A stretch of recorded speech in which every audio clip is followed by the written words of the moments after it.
దీవెనకరంగా ఆశీర్వాదకరంగా ఉండాలని ప్రభువారు నీతో నాతో కూడా మాట్లాడుతున్నాడు. దేవుని నామానికి మహిమ కలుగునుగాక.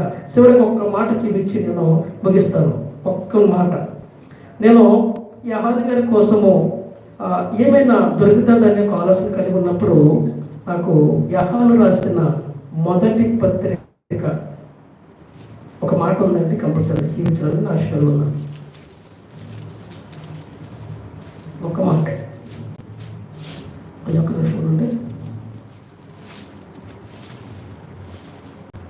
ఒళ్ళెళ్ళు 56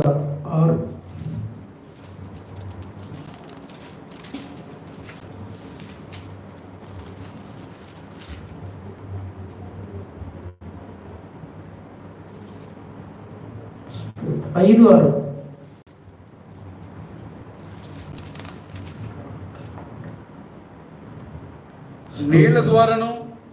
నీళ్ల ద్వారాను 5:6 కదండి.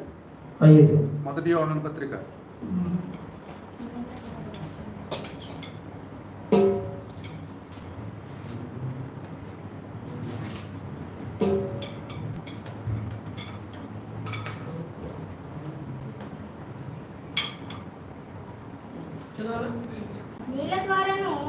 నీళ్ల ద్వారాను రక్తము ద్వారాను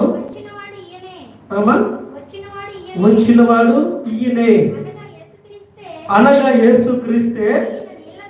ఈయన నీళ్లతో మాత్రమే కాక నీళ్లతోనూ రక్తముతోనూ వచ్చాను. దేవునికి స్తోత్రం. ఈయన శరీరధారై ఉన్నప్పుడు మనుషుకున్న ప్రతి ఒక్క ఆలోచన విధానము, శరీరకు సంబంధించిన అన్నీ ఉన్నాయి. అయినప్పటికీ కూడా ఆయన లోకంలో, పాపము లోకంలో పరిశుద్ధుడిగా జీవించాడు. దేవునికి స్తోత్రం. మనం ఆరాధిస్తున్న దేవుడు పరిశుద్ధుడు. మన యొక్క ప్రతి ఒక్క అనాలోచనలు, ప్రతి ఒక్క చెడు తలంపులు, ప్రతి ఒక్క శరీర తలంపులన్నీ కూడా ఎరిగి ఉన్న దేవుడు కాబట్టి ఆయన రక్తముతోనూ ఉన్న దేవుడు. ఇక్కడ పరము నుంచి పరిశుద్ధుడిగా ఉన్న దేవుడు. ఆయన నాలో పాపము ఎవరైనా నిరూపిస్తే అని సవాలు చేసిన ఏకైక దేవుడు ఎవరున్నారంటే మన యేసయ్య మాత్రమే. దేవునికి మహిమ కలుగునుగాక. అందుకే యెహోవా గారు ఆయన సాక్ష్యం ఇస్తున్నారు. జీవవాక్యముల గురించి ఆది నుండి ఏది ఇందులో మేమేది వింటమో, కన్నులారా ఏది చూచుతామో అదే నిదానించి కనుగొంటిమి. మా చేతులు దాన్ని తాకించును, అది మాకు తెలియజేస్తున్నవి. ఆ జీవ ప్రత్యక్షమయ్యే తండ్రి యొద్ద నుండి మాకు ప్రత్యక్షమయ్యాను.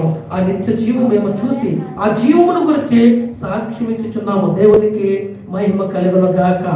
ఆయన ద్వారానే ప్రకటన గ్రంథము రాయబడి ఉంది. అట్లాంటి ధన్యత యెహోవా గారు పొందుకున్నారు. ఈ రోజు కూడా సంఘములో నువ్వు వంటి బట్టి ఉంటే, నువ్వు ఒక వల్ల ఉంటే, ఒక వలువ మొక్క వల్ల ఉంటే నీతో అద్భుత కార్యాలు చేయడానికి ప్రభువారు చిత్తముగా ఉన్నారు. ఈ మాటలు అనాలోచనగా తీసుకోకుండా మన హృదయంలో దేవుని భద్రపరించుకుని నిజంగా ప్రభా, ఇగో పాపమున్న మా కొరకు నీతిమంతుడిగా వచ్చేవయ్యా, నా కొరకు ప్రాణం పెట్టావు తండ్రి, నేను నీ కొరకు బ్రతుకుతాను, నీ సాక్షిగా ఉంటానయ్యా, అనేక మందిని నేను నడిపిస్తాను, నీ వెలుగులో నింపుతానని ఎవరైతే తీర్మానం చేసుకుంటారో వారు దేవుని నామములో ఆశీర్వదింపబడుదురుగాక. ఆమేన్. ఈ సమయం ఇచ్చిన సేవకులకి సహోదరుడికి నా హృదయపూర్వకమైన వందనాలు. చక్కటి వాక్యమాన్ని 4వ మాటగా ద్రాక్షరావు గారు సిద్ధపడండి. మరి ఎవరైనా వచ్చి మరి ప్రేరేపకులు ప్రార్థించవలసింది కోరుచున్నాను. ఒక్క నిమిషం. ఎవరైనా ప్రార్థించేయాలి, ముందు ప్రార్థన చేసేవాళ్ళేనా? అమ్మ సజ్జన రామ్మా, ప్రార్థించి ఆవిడ వాక్యం చెప్తే మీరు ప్రార్థించేది. 4వ మాట మీరు కదా?